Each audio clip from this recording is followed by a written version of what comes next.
Hi everybody, it's Mrs. Ali. This video is going to show you how to make a stained glass. It's not actually stained glass. We're going to be using transparency film, which is basically a clear plastic piece of paper. Back in the day, these used to be used instead of projectors and document cameras back when I was in elementary school. So we're going to be using this and then a Sharpie and oil pastels. These baskets should be up front along with the Sharpies and the transparency film paper. This is what it will look like in the end. So it looks kind of like glass, but it's actually just a sheet of paper. So you could hang this in the window, or it'll work if you want to hang it on a wall too.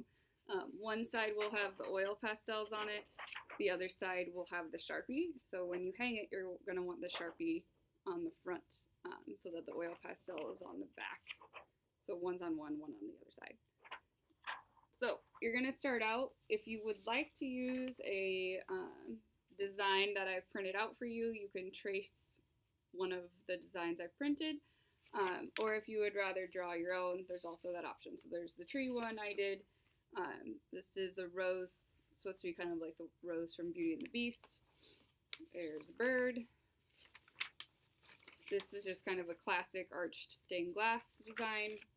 And then this one is more create your own, so you would draw your own on the transparency film after you trace that arch, if you would like the arched window effect. So to start out with, you're going to pick a design. It's up to you what design you want to pick.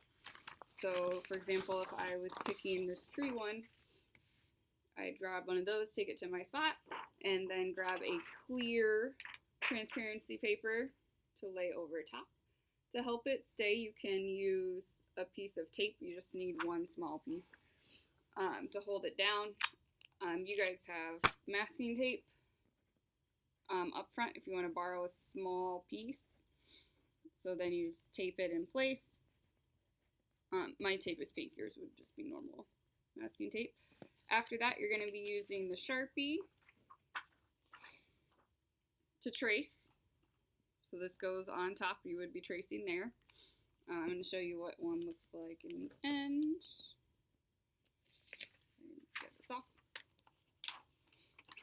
So here was my coloring page. This is the one that's already been traced. So that started out like that. Traced it. So it's been traced with Sharpie on one side.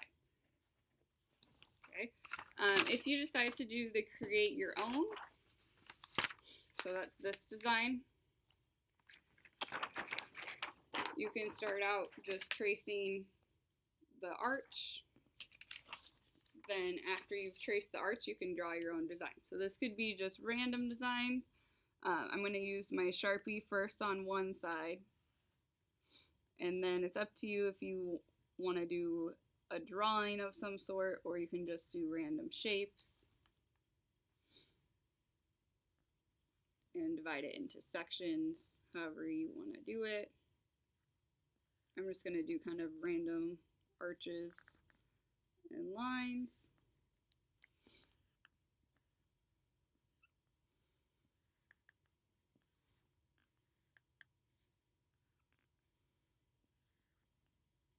And I could keep dividing it, just depends what you want it to look like. So after I have my Sharpie, then I'm going to switch to oil pastel.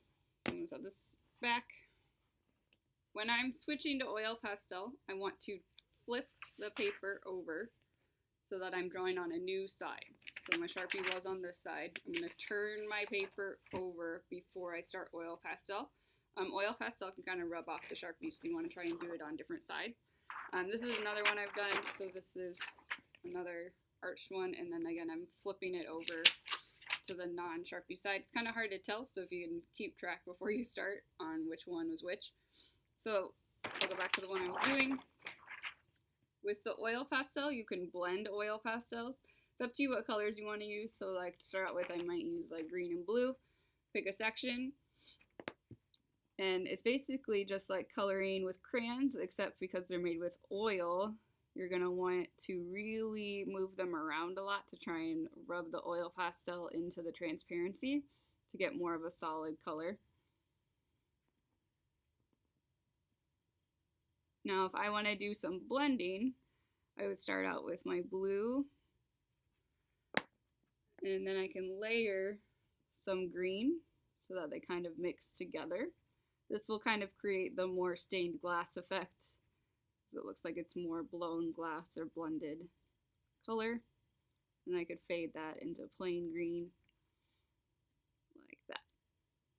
So if you want to do that on each section, you can, or you can have some sections just be a plain color. You're going to want to really wiggle your oil pastel and rub it around as you're coloring. If you just go like this lightly, it's not going to show up. So you have to press down pretty hard and then kind of wiggle it around to get the color to stick onto the transparency, since the transparency is basically like plastic. It doesn't want to stick to that very well right away, so you got to keep kind of wiggling it. I kind of do it in circles. It makes it stick a little bit better if I kind of color in circles instead of just going back and forth. It doesn't want to stick, so I just rub it around in circles. So I would keep going till I have the whole thing filled. It's up to you how you want to do the design of it. On mine in the end, I used black oil pastel to add the frame around the edge if you want to color the edges with a color to look kind of like the frame of it. But that's up to you however you want to color it in. Make sure you always put the oil pastels back in the baskets. These do not come off of your clothes, by the way, because they're made with oil. Oil and water don't mix, so if you try to wash those, they don't come back out. So make sure you're careful with them. They get stuck on the floor too, so make sure they're back in the baskets when you're done with them. If you drop one, pick it up right away. Make sure Sharpies go back on the front table. This, if you finish this, you can actually just take home. This is just an extra project we're doing here for fun. So if you finish this, go ahead and take it home when you're done. Have a good rest of your art class. Make sure you clean up all your stuff, please.